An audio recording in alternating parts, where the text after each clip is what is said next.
Good morning students, welcome in learn mathematics. आपकी last class के अंदर स्टूडेंट्स अपने एक्सरसाइज 2.5 को स्टार्ट किया था और वहाँ मैंने आपको क्वेश्चन नंबर 1 और 2 कंप्लीट करवा दिया था। मुझे उम्मीद है कि आपको वो समझ आ गए होंगे क्वेश्चंस। अगर आपको कोई डाउट है तो आप कमेंट कर सकते हो, जिससे कि आपका जो डाउट है वो क्लियर कर दिया जाए, या आप मेरे साथ व्हाट्सएप पे भी मैसेज कर सकते हो, तो मैं आपका जो भी डाउट है वो क्लियर कर दूँगा। अब स्टूडेंट्स अपना जो अगला क्वेश्चन है क्वेश्चन नंबर 3, उसको अपने देखते हैं। क्वेश्चन नंबर 3 में बोला गया बच्चों की फैक्टर करने हैं। तो आपके पास जो भी आइडेंटिटीज़ हैं उनकी हेल्प से आपको फैक्टर करने हैं। सो देखिए, मेरा फर्स्ट क्वेश्चन है 9x² plus 6xy plus y²। तो मुझे क्या करना है, इस पॉलिनॉमियल के लिए फैक्टर फाइंड आउट करने हैं। तो देखिए बच्चों, मैं क्या करता हूँ, मैं यहाँ पे 9x² को 3x का होल स्क्वायर लिख देता हूँ और 6xy को 2 इंटू 3x इंटू वाई, ये अपने इसे नोट कर देते हैं। देखिए बच्चों, आपको सबसे पहले ध्यान देना होता है कि जो स्क्वायर वाली टर्म्स हैं, देखिए जो 9x² है वो है 3x का स्क्वायर, और जो दूसरी टर्म है स्क्वायर वाली वो है y का स्क्वायर। तो आपको इन दो टर्म्स को देखते ही समझ जाना है कि यहाँ पे या तो 3x प्लस वाई का होल स्क्वायर होगा या अपने पास 3x माइनस वाई का होल स्क्वायर होगा।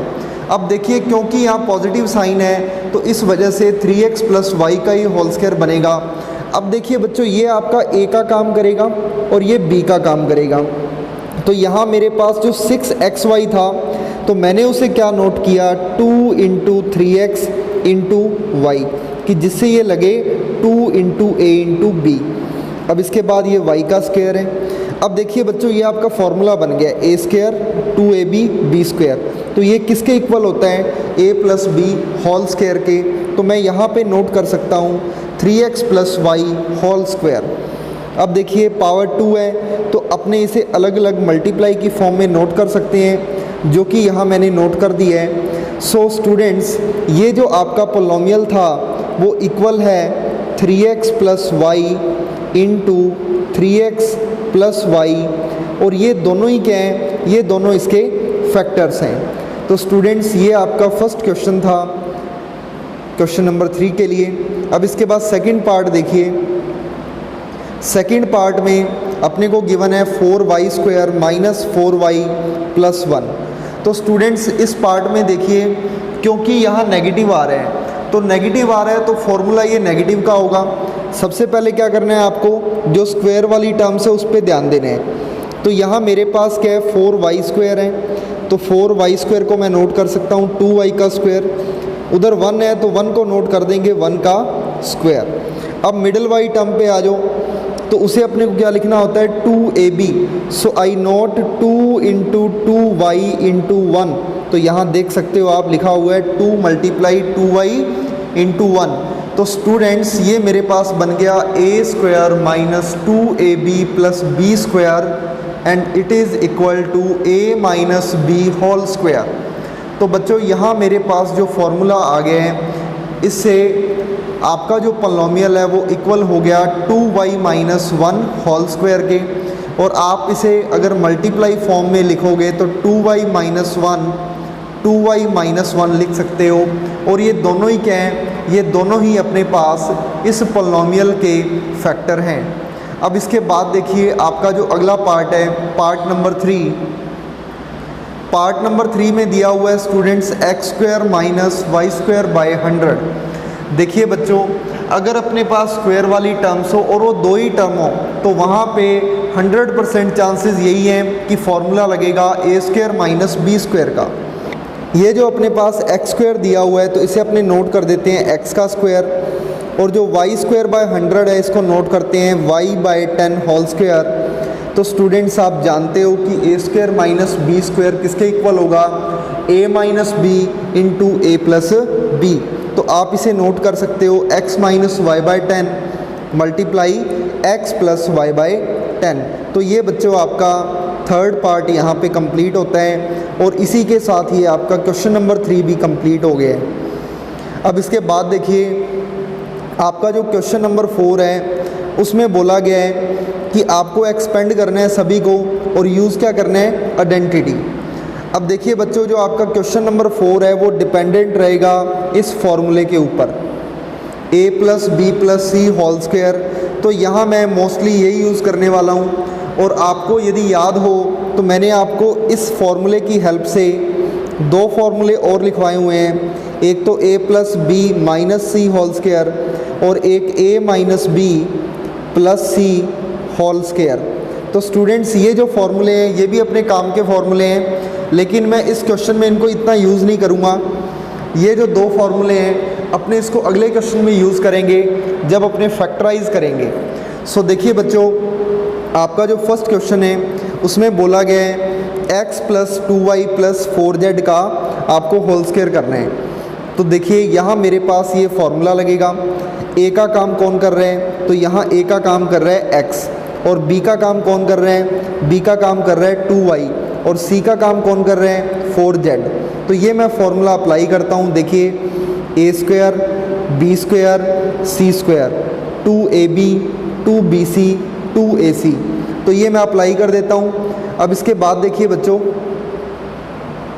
x का स्क्वायर ही रहेगा, 2y का स्क्वायर वो हो जाएगा 4y², 4z का स्क्वायर हो जाएगा 16z²।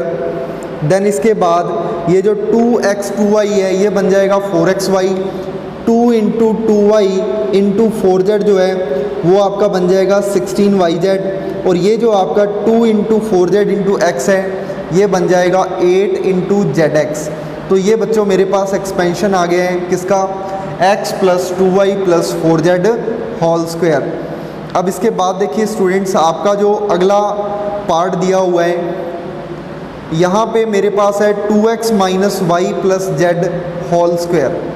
तो बच्चों यहाँ पर लगाने को मैं फॉर्मूला लगा सकता हूँ a - b + c whole square, लेकिन मैं वो नहीं लगा रहा।